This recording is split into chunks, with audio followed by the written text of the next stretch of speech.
Chers amis, bonjour, c'est Marcel avec vous, heureux de vous retrouver encore une fois avec grand plaisir. En ce mercredi 21 avril 2021, nous fêtons les Anselmes et où nous avons la chance, la joie, le bonheur d'avoir dans notre studio virtuel Monsieur Thibaut qui va nous apporter son éclairage, sa voix sur la première partie du livre des Actes des Apôtres chapitre 8. Mais en attendant, il nous propose de rejoindre notre vague de prière en préparant nos cœurs à travers ce titre chanté par Amelia Brightman, Join Me.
Lecture du livre des Actes des Apôtres.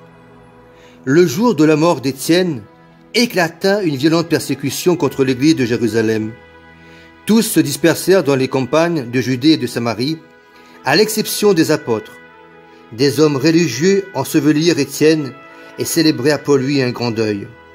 Quant à Saul, et ravageaient l'église. Ils pénétraient dans les maisons pour en arracher hommes et femmes et les jeter en prison. Ceux qui s'étaient dispersés annonçaient la bonne nouvelle de la parole là où ils passaient. C'est ainsi que Philippe, l'un des 7, arriva dans une ville de Samarie, et là, il proclamait le Christ.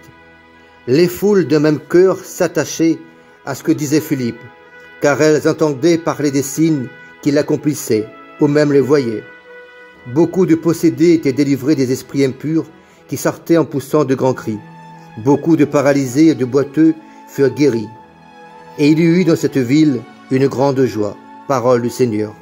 Nous rendons grâce à Dieu. Merci Thibaut. Nous retrouvons tout à l'heure pour le psaume, bien sûr, comme tout le temps, avec une voix bien posée la main, Dieu Seigneur. Alors aujourd'hui, Jésus l'avait dit dans son évangile, que la bonne nouvelle sera propagée au-delà de Jérusalem. Et là, aujourd'hui, il commence la diffusion de cette bonne nouvelle en Samarie et jusqu'aux extrémités de la terre. Et jusqu'à aujourd'hui, dans la radio, sur YouTube, là commence là. C'est là commencé cette propagation, cette expansion. Et là, nous peut voir comment Dieu, utilise même la persécution d'Étienne pour répandre la vérité. Et l'attaque contre les bons chrétiens, la disperse les bons chrétiens dans tout le monde connu. C'est parce que là, il y a eu des attaques. Cet semble un sujet de tristesse, il transforme en un sujet de grande joie. Et ça, il écrit ça dans le passage d'aujourd'hui. Et du coup, nous peut agripper ça sur notre vie. Des fois, il arrive à nous des tristesses, des douleurs, des doutes. Mais des fois, il peut être souvent, la façon dont nous perçoivent les choses, la façon dont nous accueillons les choses, c'est toujours un sujet de joie. Il suffit de regarder sous le bon angle. Par exemple, dit, mon Dieu Seigneur, là, ça casse des œufs là. Il faut prendre la coque des œufs, mettre ça dans la poubelle, prends la poubelle maintenant en bas, si jamais tu habites en hauteur. Après, camion poubelle, ça passe, ça fait des ordres. Mais ce moment-là, tant qu'on casse pas les œufs là, on gagnera pas fait le petit gâteau à côté là. Attention, le petit beignet crevette là, ça l'est bon ça, hein?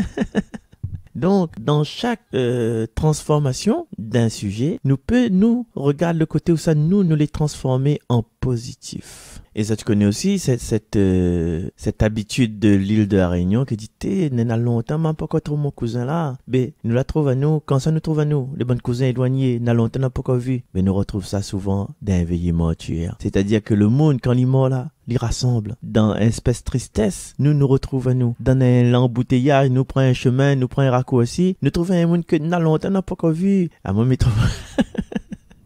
trouve Laurent, mon cousin, quand il s'est manifesté dessus l'avenue de la Victoire, tu vois, il me garde dessus le pont, mon bateau saute dehors. Et voilà, dans chaque événement, nous peut trouver le bonheur. Est-ce que où a été témoin des persécutions? Peut-être on a subi une persécution même. Des fois, c'est une persécution individuelle, la touche personnellement, ou une persécution collective, comme il se passe en ce moment avec la crise du Covid là. Et je connais que certains pays persécutent les bons croyants de façon collective. D'autres chrétiens, d'autres confessions, il paraît que les églises ont été brûlées en Inde. Mais seulement, ne rentre pas dans cette polémique-là parce qu'il y en a toute une histoire, un refus de vouloir appartenir à la civilisation, de culturel, là, pas ce culturel, la maille avec le culturel. Donc, du coup, aujourd'hui, ce que nous pouvons faire, c'est quand même, quand on est dans la persécution, on est dans la souffrance. Et quand même, nous pouvons prier, pour ces croyants que les persécutés là. Nous pouvons prier pour nous-mêmes pour que nos douleurs les apaiser. Nous pouvons prier pour que nous voyons dans toutes nos difficultés cette lumière où ça Dieu y attend à nous, pour transformer notre cœur, pour que nous devions un exemple, pour que cet événement négatif, ne donne pas des exemples parce que chacun nous va trouver un exemple négatif, un événement négatif que nous l'a subi. Finalement, si je n'avais pas subi cet événement-là, aujourd'hui, je n'aurais pas été comme ça, mais n'aurait pas été ainsi un chemin de lumière, c'est un chemin de prière, c'est un chemin là, fait rouvrir moi les yeux, là, fait rouvrir moi le cœur, là, saigne mon cœur, mais n'empêche, aujourd'hui, m'y trappe mon chapelet, et avant cet événement-là, m'y trappe pas mon chapelet. Aujourd'hui, m'y rouvre mon livre de prière, mais avant, m'y rouvre pas mon livre de prière. Après cet événement-là, m'y est assoiffé d'écouter la parole, d'écouter Radio Arc-en-Ciel, d'écouter cette émission de Jésus est mon guide, m'y est assoiffé d'aller à la messe, de comprendre l'homélie du Père. Mais avant, m'était pas comme ça. S'il avait pas cet événement-là, n'aurait été jamais comme ça, mais n'aurait encore été sous un flamboyant, assise dans le fait noir. Allez, merci chers amis. Nous retrouve Thibaut pour la suite de cette séquence. Merci. Acclamez Dieu, toute la terre. Alléluia. Acclamez Dieu toute la terre, fêtez la gloire de son nom, glorifiez-le en célébrant sa louange. Dites à Dieu que tes actions sont redoutables. Toute la terre se prosterne devant toi, elle chante pour toi, elle chante pour ton nom. Venez et voyez les hauts faits de Dieu, ses exploits redoutables pour les fils des hommes. Il changea la mer en terre ferme, il passait le fleuve à pied sec. De là, cette joie qui nous donne et règne à jamais par sa puissance. Merci beaucoup, mon cher Thibaut, et merci pour le choix des chants. Sachez, chers amis auditrices et auditeurs, que c'est Thibaut qui a choisi ces chants-là. Il a choisi pour nous dire au revoir. Je te cherche, Dieu. Et nous nous disons, bien sûr, restons en prière, proclamons notre bonne nouvelle. Celui qui voit le Fils croit en lui à la vie éternelle. À bientôt, chers amis. Au revoir.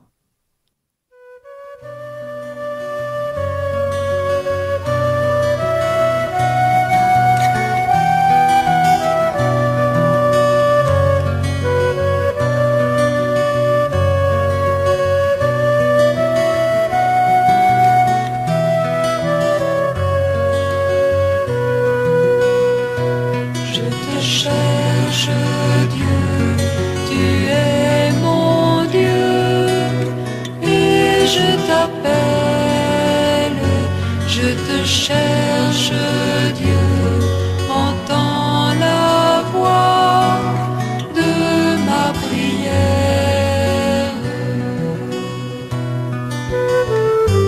Comme une biche vient au torrent, je te cherche et te désire. Sois la source qui ne tarit pas.